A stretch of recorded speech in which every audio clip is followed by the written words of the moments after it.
दोस्तों नमस्कार।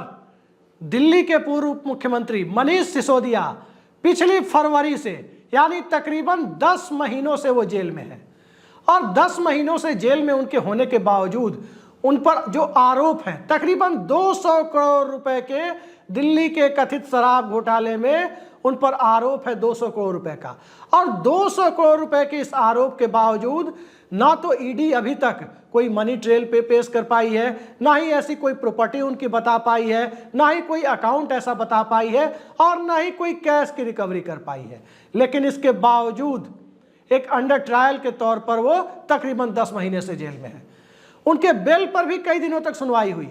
उनकी जमानत याचिका पर कई दिनों की सुनवाई के बाद पिछले 17 अक्टूबर को माननीय सर्वोच्च न्यायालय में विद्वान न्यायाधीश जस्टिस संजीव खन्ना की बेंच ने उनकी जमानत ऑर्डर पर फैसला रिजर्व रखा। एक वीडियो में देख रहा था, किसी चैनल का वीडियो था, उसमें मैंने देखा कि उनके घर की तस्वीर देखी, उनके भाई और भाभी की स्थिति देखी और पुराने डिजाइन का बना हुआ घर जिस अवस्था में था उसे भी देखा। देखने के बाद तो यकीन नहीं होता कि मनीष सिसोदिया के पास वाकई 200 करोड़ रुपए पहुंचे होंगे या कोई 200 करोड़ रुपए के घपले में इस तरह का व्यक्ति शामिल भी हो सकता है जिसके घर की हालत ऐसी हो। लेकिन खैर, मनीष सिसोदिया को दोषी बताने वाले और मनीष सिसोदिया को दोष मुक्त बनाने वाले हम कौन होते हैं? सवाल दरअसल ये है कि बेल ऑर्डर को आखिर कितने दिनों तक रिजर्व रखा जा सकता है। कानून का विद्यार्थी मैं नहीं हूं, कानून की जो थोड़ी बहुत समझ है उसके आधार पर जो बात मैंने अब तक देखी है और सुप्रीम कोर्ट के कुछ पुराने जजमेंट्स को देखा है, कुछ पुराने ऑब्जर्वेशंस को देखा है और उसके बाद मैंने पाया कि मनीष सिसोदिया की बेल ऑर्डर जो पिछले 11 दिनों से रिजर्व है, आज 11वां दिन है, 17 अक्टूबर से 27 अक्टूबर हो गया और उसमें 4-5 दिनों से सुप्रीम कोर्ट भी दशहरे की वजह से बंद है, तो 6 वर्किंग डे भी, 5 या 6 वर्किंग डे भी 17 अक्टूबर के बाद आप मान सकते हैं। तो इन 11 दिनों तक बेल ऑर्डर रिजर्व रखने का मतलब क्या है? और बेल ऑर्डर रिजर्व रखने के मामले में सुप्रीम कोर्ट ने इसी साल 27 अप्रैल को एक मामले में अधीनस्थ न्यायालयों को यह सलाह दी थी, उनसे आग्रह किया था और सभी न्यायालयों से आग्रह किया था कि बेल के मामले में, जमानत के मामले में तत्काल फैसले होने चाहिए। स्वीकार करें या स्वीकार करें, यह होना चाहिए। फैसला लंबे समय तक रिजर्व रखने की परिपाटी उचित नहीं है। और जो बात सर्वोच्च न्यायालय ने कही थी उस मामले में, जिसमें फैसला रिजर्व रखने की बातें थी, 5 हफ्तों तक महाराष्ट्र के एक जमानत के मामले में एक अधीनस्थ न्यायालय ने फैसला रिजर्व रखा था और उस पर सुप्रीम कोर्ट ने अपना ऑब्जर्वेशन देते हुए कहा था, 3 जजों की बेंच ने अपना ऑब्जर्वेशन देते हुए कहा था, क्या कहा था वो मैं आपको बताता हूं। सुप्रीम कोर्ट ने कहा था, once a case for bail is reserved for order, the pronouncement of the decision should not take too long. Every day of waiting is a dent on the public liberty of under trial. यानी एक बार जब order reserve कर लिया गया तो उस order को सुनाने में, उस ऑर्डर को बताने में किसी भी न्यायालय को देर नहीं करनी चाहिए। और साथ ही ये भी कहा था कि एक एक दिन जो अंडर ट्रायल का है वो अगर रिजर्व रखा जाता है तो कहीं ना कहीं पर्सनल लिबर्टी, नागरिक स्वतंत्रता, निजी स्वतंत्रता के मामले में सीधा उल्लंघन है। उसका एक व्यक्ति की, आजाद भारत के एक व्यक्ति की नागरिक स्वतंत्रता का ये हनन है। उस पर डेंट लग रहा है कि उसे अंडर ट्रायल के तौर पर उसका बेल ऑर्डर रिजर्व है और कहीं ना कहीं उसे जेल में दिन काटने पड़ रहे हैं। ये न्यायालय का ऑब्जर्वेशन था। लेकिन सवाल ये है कि ईडी आजकल कहां कहां नहीं जा रही है। ईडी राजस्थान चुनाव में कांग्रेस के प्रदेश अध्यक्ष डोटासरा के घर भी पहुंच गई। ईडी ने दिल्ली में सांसद संजय सिंह को भी गिरफ्तार कर लिया। जो संजय सिंह दिल्ली सरकार में कुछ भी नहीं थे, वो भारत की संसद के सदस्य थे। मामला दिल्ली सरकार से जुड़ा हुआ था, जो आरोप ईडी ने लगाए थे। बावजूद उनके कुछ अप्रूवर के कहने पर उनकी गिरफ्तारी हो गई है। अब ईडी आज बंगाल के एक मंत्री को गिरफ्तार कर ली। इस वीडियो पर करने के पहले मैं अपने दर्शकों के सामने स्पष्ट कर दूं कि मैं किसी भी तरह के भ्रष्टाचार का समर्थन नहीं करता। किसी भी पत्रकार को किसी भी तरह के भ्रष्टाचार का समर्थन नहीं करना चाहिए और भ्रष्टाचार के मामलों पर निष्पक्ष सुनवाई हो, कड़ी से कड़ी सजा दी जाए। और इन सब के बीच एक चीज का भी ध्यान रखा जाना चाहिए कि सुनवाई के नाम पर किसी को परेशान न किया जाए। लंबे समय तक किसी निर्दोष व्यक्ति को यदि अंदर रखा जाता है और बाद में उसे बाइज्जत बरी किया जाता है, उसके वो दिन भला कौन लौटा देगा? ये सवाल महत्वपूर्ण है। और मनीष सिसोदिया के मामले में अब तक खुद जब जमानत की सुनवाई हो रही थी, उस दरमियान कई बार जस्टिस संजीव खन्ना की बेंच ने साफ साफ पूछा ईडी से कि आप कितना समय ले रहे हैं, आपने अब तक तो कुछ दिया नहीं, आपने कोई सबूत पेश नहीं किए, ना तो कैश रिकवरी का कोई सबूत पेश किया, ना कोई ऐसे कागजात पेश किए जिसमें मनीष सिसोदिया की इन्वॉल्वमेंट हो, ना कोई खाते में उनके पैसे आए हुए दिखाए, ना कोई प्रॉपर्टी आपने जब्त की जो अवैध तरीके से कमाई गई प्रॉपर्टी हो, और ना ही कोई मनी ट्रेल का आपने पता लगाया। कुछ भी नहीं मिला, लेकिन 10 महीने से एक व्यक्ति जेल में है। और जेल में रहने वाला व्यक्ति जब जमानत के लिए गया तो कोर्ट ने निश्चित तौर पर सुनवाई करते हुए इस बात को साफ साफ कहा कि बिना सबूत के हम लंबे समय तक, खुद जस्टिस संजीव खन्ना ने कहा कि बिना सबूत के हम लंबे समय तक किसी को जेल में नहीं रख सकते। उन्होंने सुनवाई की, सुनवाई पूरी की। अभिषेक मनु सिंघवी की दलीलें हुई, ईडी के वकील की दलीलें हुई, और सारी दलीलों को सुनने के बाद 17 अक्टूबर को फैसला रिजर्व रखा गया। आज 11वां दिन शुरू हो चुका। और इस मामले को जब मैंने देखा तो इस मामले को देखने के बाद जो एक चीज याद आई वो था 27 अप्रैल को, इसी साल 27 अप्रैल को, गुरुवार का दिन, और सुप्रीम कोर्ट ने 3 जजों की बेंच ने महाराष्ट्र के एक मामले में जमानत के ऊपर जो बातें कही, उसका सिर्फ एक पैरा मैंने आपको सुनाया कि इससे पर्सनल लिबर्टी पे डेंट पड़ता है कि लंबे समय तक बेल ऑर्डर को रिजर्व रखा जाता है। तमाम बातें उस बेंच ने कही। आइए जरा उसको भी एक बार तफसील से देखते हैं, तब आपको पता चल जाएगा कि मनीष सिसोदिया के मामले में सुप्रीम कोर्ट के ऑब्जर्वेशन की खुद सुप्रीम कोर्ट कहीं ना कहीं उससे इतर जाता हुआ, उससे अलग जाता हुआ दिखाई दे रहा है।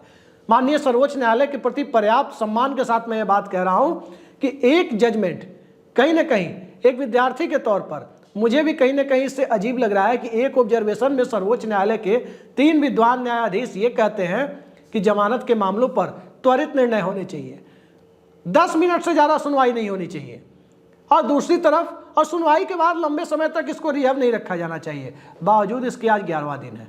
वो मामला दरअसल महाराष्ट्र का था। 3 विद्वान न्यायाधीशों की bench, justice BR Gavai, justice Sanjay Karol और जस्टिस विक्रम नाथ की बेंच थी। और SC/ST एक्ट से प्रभावित Sumit Gangwal and AR versus Maharashtra राज्य के मामले की सुनवाई ये 3 विद्वान न्यायाधीशों की बेंच सुप्रीम कोर्ट में कर रही थी। उसमें एक व्यक्ति का जमानत ऑर्डर 5 हफ्तों से ज्यादा रिजर्व था। जमानत पर सुनवाई हुई है, सुनवाई के बावजूद 5 हफ्ते यानी 35 दिनों तक तकरीबन वो ऑर्डर रिजर्व था। और उसी पर सुप्रीम कोर्ट ने सभी न्यायालयों को, चाहे वो अधीनस्थ न्यायालय हो या कोई और न्यायालय हो, साफ साफ कहा कि अंडर ट्रायल्स के मामले में, जमानत के मामले में किसी को भी ऑर्डर रिजर्व रखने के लिए ज़्यादा समय नहीं दिया जाना चाहिए, किसी को भी ऑर्डर रिजर्व रखने के लिए ज़्यादा समय नहीं लेना चाहिए। और साफ साफ उन्होंने ये बात कही जब उन्होंने देखा कि 5 हफ्तों के बाद जो बेल ऑर्डर आया, उस बेल ऑर्डर में साफ साफ 13 पेज का बेल ऑर्डर था। जी हाँ, 13 पन्नों का bail order. Sumit Gangwal versus AR बनाम, सुमित गंगवाल एंड AR बनाम महाराष्ट्र स्टेट के मामले में जो SC/ST एक्ट का मामला था, उसमें 13 पेज का बेल ऑर्डर देख करके 3 विद्वान न्यायाधीशों को बड़ा अजीब लगा। उन्होंने साफ साफ कहा कि इतना लंबा बेल ऑर्डर प्रोनाउंस नहीं किया जाना चाहिए, बेल ऑर्डर सिंपल और कम शब्दों में लिखा जाना चाहिए। बेल ऑर्डर में करना क्या होता है, परिस्थितियों को देखकर जमानत को देना है, बेल पिटीशन को एक्सेप्ट करना है या बेल पिटीशन को रिजेक्ट करना है। साथ ही ये भी कहा कि जिस दिन उसे बेल मिले उसी दिन उसकी रिहाई भी होनी चाहिए। ये नहीं होना चाहिए कि जेलर तक नहीं पहुंचा, जेल प्रशासन तक नहीं पहुंचा, बेल बॉन्ड भरने वाले टाइम से नहीं आ पाए, बीच में वीकेंड आ गया, हॉलीडे आ गया, तो इस वजह से बेल मिलने के बाद भी देरी नहीं होनी चाहिए। ये तमाम चीज़ें कही। और दिसंबर 2022 के एक ऑब्जर्वेशन में तो सुप्रीम कोर्ट ने यह भी कहा था कि 10 मिनट से ज़्यादा बेल पिटीशन को सुनना नहीं चाहिए। 10 मिनट में पता लग जाता है कि बेल देने योग्य है या नहीं है। बावजूद इसके कई दिनों तक मनीष सिसोदिया के बेल ऑर्डर पर सुनवाई हुई।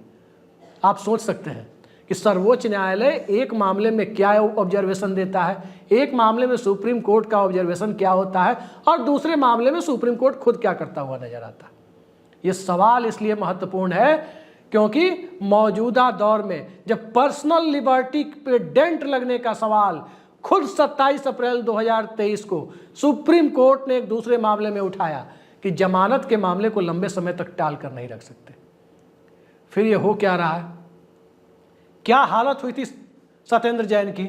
सत्येंद्र जैन की हालत किसी से छिपी हुई नहीं है।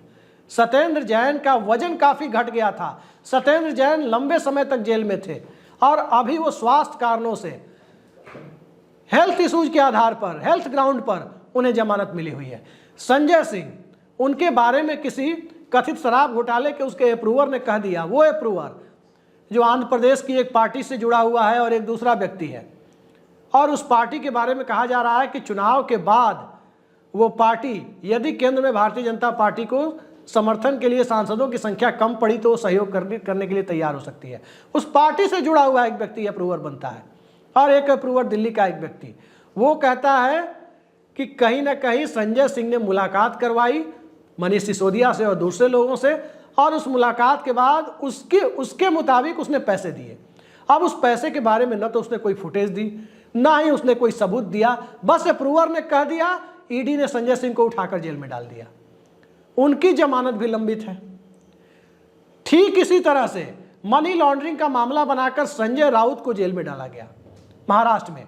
100 दिनों तक तकरीबन वो जेल में रहे और उसके बाद उनकी जमानत पर कितनी तीखी टिप्पणी न्यायालय ने की थी वो पूरे देश को पता है कि आखिर उस मामले को, मनी लॉन्ड्रिंग का मामला किसने बनाया। ये तमाम मामले ऐसे मामले हैं कि जिसके खिलाफ, जिस विपक्षी दल या विपक्षी नेता के खिलाफ उसे तंग करना हो, उसे दबाना हो, उसकी चुनावी संभावनाओं को नष्ट करना हो, बिना किसी प्रत्यक्ष सबूत के, बिना किसी प्रत्यक्ष प्रमाण के ईडी उसे गिरफ्तार कर ले रही है। अभी कुछ महीनों पहले ही एक पूरा आंकड़ा सामने आया था कि 95% ईडी के मामले विपक्ष के नेताओं के खिलाफ है और ईडी का कन्विक्शन रेट 0.4% है। यानी ईडी जितने केस दर्ज करती है उसमें एक व्यक्ति 100 केस दर्ज करती है तो एक व्यक्ति की भी गिरफ्तारी नहीं करा पाती, एक व्यक्ति को भी सजा नहीं दिला पाती। 100 केसेस दर्ज करती है तो एक को भी सजा नहीं दिला पाती। एक से भी कम लोगों को, यानी 0.4% लोगों को ईडी कन्विक्ट करा पाती है। लेकिन कन्विक्ट नहीं कराना और जेल में किसी को रखकर परेशान करना, और इन सब के बीच देश की सर्वोच्च अदालत का, जिन न्यायाधीशों के जिम्मे देश के संविधान की संरक्षा की जिम्मेदारी है, संविधान संरक्षण का अधिकार मिला हुआ है। यूपीएससी जब क्वेश्चन पेपर बनाता है प्रीलिम्स के, तो उस क्वेश्चन पेपर में ये क्वेश्चन कभी कभी ये भी आता है कि संविधान का संरक्षक किसे कहा जाता है, भारतीय संविधान का संरक्षक कौन है, और उसमें अलग अलग ऑप्शन आते हैं और एक ऑप्शन होता है सुप्रीम कोर्ट, जिसे कि यूपीएससी सही मानती है और वो सही है भी। तो जिनमें संविधान के संरक्षण का दायित्व है, बिल्कुल सही टिप्पणी 27 अप्रैल को 3 विद्वान न्यायाधीशों की पीठ ने Sumit Gangwal and AR versus Maharashtra state के SC/ST एक्ट के मामले में की थी कि पर्सनल लिबर्टी पर सीधा सीधा डेंट है ऑर्डर को रिजर्व रखना। इसे लंबे समय तक रिजर्व नहीं रखा जा सकता। जजमेंट को शॉर्ट में प्रोनाउंस किया जाए, तमाम बातें कही, लेकिन यहां मामला न तो हत्या का है, न बलात्कार का है, न हत्या के प्रयास का है। यहां मामला एक आर्थिक आरोप का है। आरोप सिद्ध होगा, जितने दिनों की सजा होगी व्यक्ति जेल जाएगा। कहीं इसमें किसी को बचाने का सवाल नहीं है। सवाल यह है कि जेल में रख के ईडी को क्या मिल रहा है, और जमानत का विरोध वो कर रही है, उसके बावजूद न्यायालय ऑर्डर को रिजर्व रख रहा है। तो 27 अप्रैल के महाराष्ट्र वाले जजमेंट को वो बेल ऑर्डर वाले ऑब्जर्वेशन को देखते हुए, 3 विद्वान न्यायाधीशों के ऑब्जर्वेशन को देखते हुए ये साफ साफ दिखता है कि 17 अक्टूबर से 27 अक्टूबर यदि मनीष सिसोदिया के मामले में हुआ है तो कहीं ना कहीं उस जजमेंट का, सुप्रीम कोर्ट के 3 न्यायाधीशों के उस ऑब्जर्वेशन का ये सीधा सीधा उल्टा मामला यहां दिख रहा है कि वहां कुछ कहा गया, यहां कुछ और हो रहा है। अब कितने दिनों तक रिजर्व रहता है ये देखा जाना है। 28 अक्टूबर को तक सुप्रीम कोर्ट वेकेशन में है, 28 यानी कल तक। उसके बाद 29 अक्टूबर रविवार है, 30 अक्टूबर को सोमवार है। 30 अक्टूबर को भी फैसला हो सकता है कि मनीष सिसोदिया को जमानत दी जाएगी, स्वीकार की जाएगी जमानत अर्जी, या अस्वीकार की जाएगी।